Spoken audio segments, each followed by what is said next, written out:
कर्ण की दानवीरता की परीक्षा। कृष्ण ने ली दान की परीक्षा।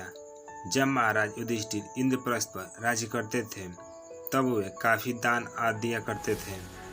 पांडवों को इसका अभिमान होने लगा। भीम व अर्जुन ने श्री कृष्ण के समक्ष युधिष्ठिर की प्रशंसा शुरू की।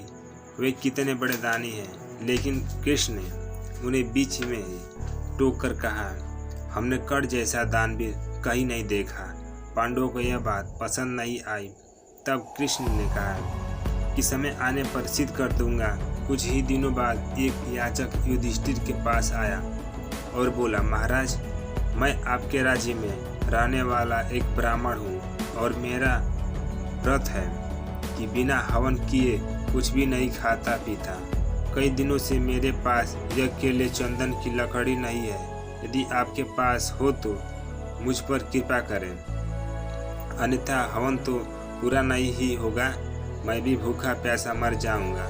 युधिष्ठिर ने तुरंत कोषागार के कर्मचारियों को बुलवाया और कोष से चंदन की लकड़ी देने का आदेश दिया। संयोग से कोषागार में सूखी लकड़ी नहीं थी। तब महाराज ने भीम व अर्जुन को चंदन की लकड़ी का प्रबंध करने का आदेश दिया, लेकिन काफी दौड़ धूप के बाद भी सूखी लकड़ी की व्यवस्था नहीं हो पाई।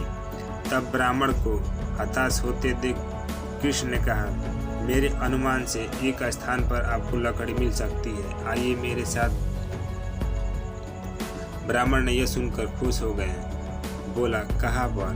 तब भगवान ने अर्जुन व भीम का भी वेश बदलकर ब्राह्मण के संग लेकर चल दिए।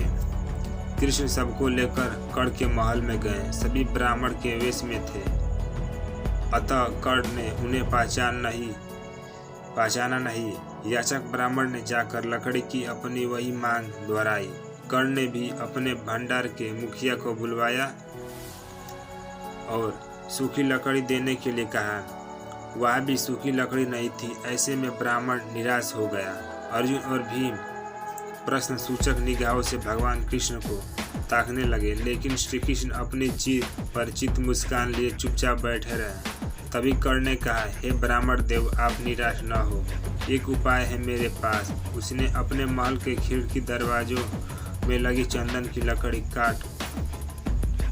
काट कर ढेर लगा दी। फिर ब्राह्मण से कहा, आपको जितनी लकड़ी चाहिए कृपया ले जाइए। कर्ण ने लकड़ी ब्राह्मण के घर पहुंचाने का प्रबंध भी कर दिया। ब्राह्मण कर्ण को आशीर्वाद देता हुआ लौट गया। पांडव व श्री कृष्ण भी लौट आए। वापस आकर भगवान ने कहा, साधारण अवस्था में दान देना कोई विशेषता नहीं है।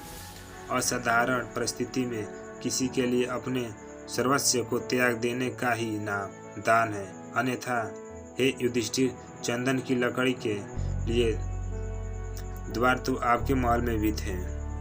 तो दोस्तों, इस स्टोरी की मंतव्य आपको अच्छी समझ में आ गया हो।